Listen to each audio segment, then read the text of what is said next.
After 65, the medicines you reach for without a second thought, the ones sitting right there on the kitchen counter, the ones you'd hand to a grandchild without blinking, some of those very same medicines have been quietly linked to a higher risk of stroke in older adults. And the part most seniors get completely wrong isn't the medicine itself, it's the combination, and I'll get to that near the end, so stay with me because that one detail is the difference between a habit that's fine and a habit that's working against you. I'm not a doctor, and I want to be clear about that from the very start. I'm a health educator. My job is to read the research, sit with it, and then explain it to you in plain English the way a friend would over coffee, not to scare you, and absolutely not to tell you to stop anything. Because here's the rule we live by on this channel, and I'll say it more than once today. You never stop a medication on your own. Never. You bring questions to your doctor or pharmacist, and you let them make the call with you.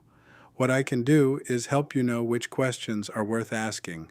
So today I'm walking you through 4 common medicines, things people genuinely think of as harmless, that research has connected to stroke and clot risk in folks over 65. We'll count them down, number 4 through number 1, and number 1 is the one I'd most want my own father to hear. Let's start with number 4, ordinary over-the-counter pain relievers, the NSAIDs. That's the family that includes ibuprofen, you might know it as Advil or Motrin, and naproxen, which is Aleve, and a prescription cousin called diclofenac. These are the pills millions of us take for a sore knee, an aching back, a stiff shoulder on a cold morning. They work, and that's exactly why they feel so safe. But the research tells a more complicated story. Studies have found that regular use of these anti-inflammatory drugs is linked to a higher risk of heart attack and stroke, and that risk tends to climb the higher the dose and the longer you take them. In fact, the U.S. Food and Drug Administration strengthened its warning label on these medicines years ago for exactly this reason. The thinking is that they can affect blood pressure, they can cause your body to hold on to fluid, and they can nudge the blood toward clotting, and in an older body, especially one that already has high blood pressure or heart concerns, those small nudges add up. Now here's what I don't want you to hear. I am not saying ibuprofen is poison, and I'm not telling you to throw it out. An occasional pill for a headache is a very different thing from taking it twice a day, every day, for months because your joints hurt. If you find yourself in that second group, reaching for it daily, that's the conversation to have with your doctor or pharmacist. Ask them, given my blood pressure, given my heart, is there a safer way to manage this pain? Sometimes the answer is a different medicine, sometimes it's a lower dose, sometimes it's something that isn't a pill at all. But you ask, you don't guess, and you don't stop on your own. Number 3, decongestants, the cold and sinus medicines. When your nose is stuffed up and your head feels like a brick, you reach for something like pseudoephedrine, that's the original Sudafed, or phenylephrine, which shows up in 100 different cold and flu combination products on the shelf. And they do clear you out, but the way they clear you out is the very thing the research raises a flag about. These medicines work by tightening up blood vessels. That's how they shrink the swollen tissue in your nose. The trouble is, they don't only tighten the vessels in your nose, they can tighten vessels throughout your body and push your blood pressure up. For a healthy 30-year-old, that bump is usually no big deal. But for someone over 65, especially someone already managing high blood pressure, studies and case reports have linked these decongestants to spikes in blood pressure and in some cases, to strokes. This is why, if you read the fine print on the back of a Sudafed box, it actually tells you to talk to your doctor before using it if you have high blood pressure or heart disease. Most people never read that line. I'm asking you to read it. And here's a practical tip a good pharmacist will tell you. There are decongestant-free options, and there are nasal sprays and saline rinses that don't carry the same blood pressure concern. I'm not telling you which to use. I'm telling you the pharmacist standing right there at the counter can point you to one in about 30 seconds if you simply ask, is there something in here that's safer for my blood pressure? Speaking of that pharmacist, let me give you the first of just 2 small favors I'll ask today. If this is already making you think about the bottles in your own medicine cabinet, I've put together a simple, plain language checklist of questions to bring to your doctor or pharmacist, the exact questions for each of these four, and it's sitting in the link in the description below. No cost, nothing fancy. Just grab it, print it, and tuck it in your wallet for your next appointment. That's it. Let's keep going. Number 2, certain hormone medications. This is a sensitive one, and I want to walk through it carefully because hormones help a lot of people feel better. I'm talking about estrogen-containing hormone therapy, the kind some women take for menopause symptoms, and it also includes some birth control-type pills that older women occasionally still use for other reasons. Research over the past couple of decades, including large long-term studies, has linked estrogen-containing hormone therapy to a higher risk of blood clots and stroke, and that risk tends to be greater the older you are when you take it and the longer you've been on it. The reason, as best the science understands it, comes back to clotting. Estrogen can make the blood a little more prone to forming clots, and a clot is exactly what causes the most common kind of stroke. And it's not only women. Some older men take testosterone therapy, the gels, the shots, the low T treatments that get advertised so heavily.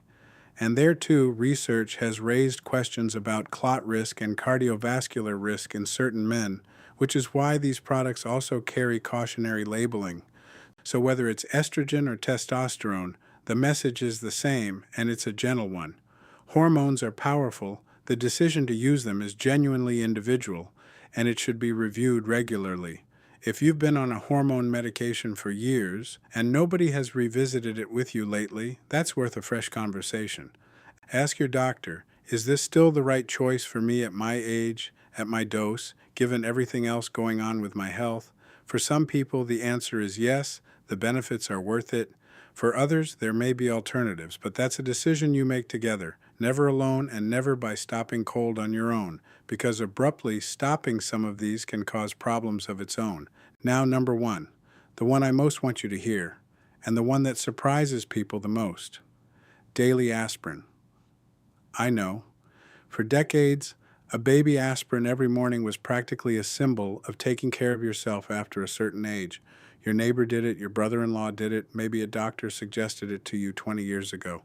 And for some people, specifically people who have already had a heart attack or a stroke, daily aspirin is genuinely important, prescribed on purpose, and they should absolutely keep taking it unless their doctor says otherwise. I want to be very clear about that group, because I am not talking to them. I'm talking about the much larger group of older adults who started taking a daily aspirin on their own, just to be safe, without ever having had a heart attack or stroke.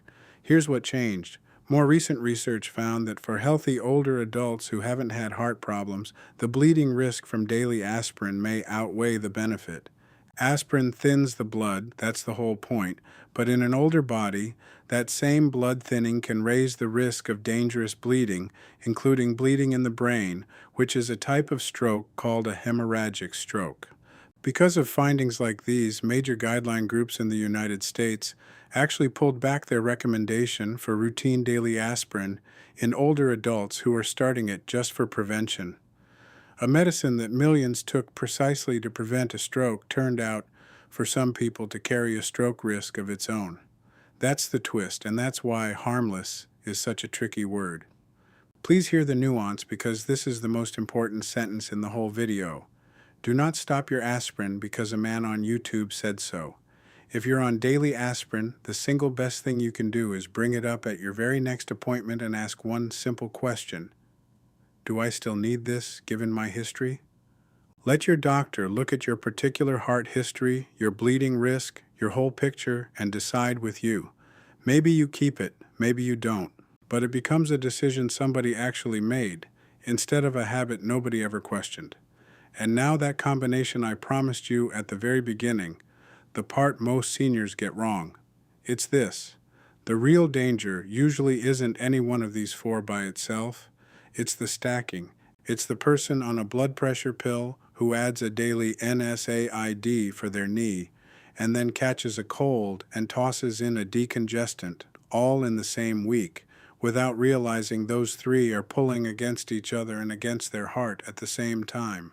No single bottle warned them, because each one, on its own, seemed harmless. That's the blind spot. Your body doesn't take these medicines one at a time in separate rooms.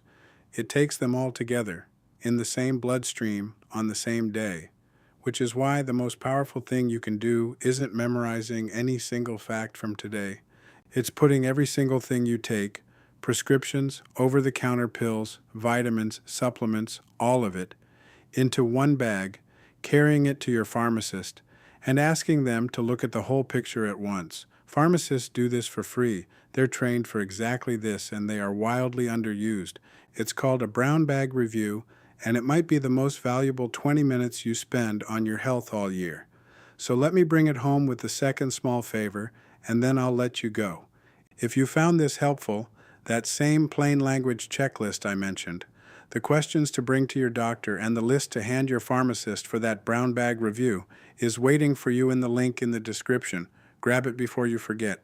And if you know someone over 65 who keeps a bottle of ibuprofen or a box of cold medicine on the counter, do me a favor and share this with them, because this is the kind of thing nobody thinks to mention until it matters. Let's recap the four, nice and simple. Number 4, everyday anti-inflammatory pain relievers like ibuprofen and naproxen. Number 3, decongestants like pseudoephedrine and phenylephrine. Number 2, hormone medications, estrogen and testosterone alike. And number 1, the daily aspirin so many of us took without ever asking why. 4 medicines we've all called harmless, each one linked in the research to stroke or clot risk in older adults. And not one of them is something to stop on your own. They're things to ask about, out loud, at your next appointment. I'm so glad you spent this time with me today. Take care of that body of yours. It's carried you a long way, and it has plenty of road left. Remember, everything I've shared is general information to help you ask better questions, not medical advice, and it can't replace a real conversation with your own doctor or pharmacist who knows you and your history. So bring them your questions. Keep that mind curious, and I'll see you in the next one. Be well.